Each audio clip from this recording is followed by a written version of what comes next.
The Prime Minister says he's serious about eradicating Russian influence from our country. Yet his government has sat on their hands for 2 years, with the majority of the recommendations of the Russia report still yet to be implemented. On cybersecurity, the Russia report exposed the complete lack of accountability within and across government departments when it comes to cyber matters. In fact, new legislation has only made lines of responsibility more confusing.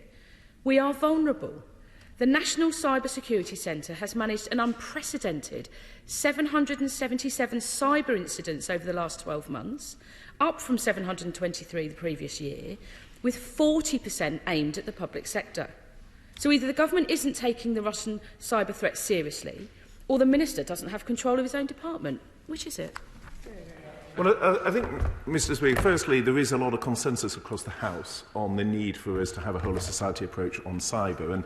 And to the charge that the government has sat on its hands, the fact that we actually launched the National Cyber Strategy before the Russia-Ukraine conflict broke out, I think gives rise to that as not being correct. If you look at the funding in the spending review, the significant uplift in funding to the National Cyber Force, for example, which I went and visited in the North West. Councils like Preston, heavily engaged, Mr Speaker, you'll be familiar with in terms of the skills agenda for the NCF.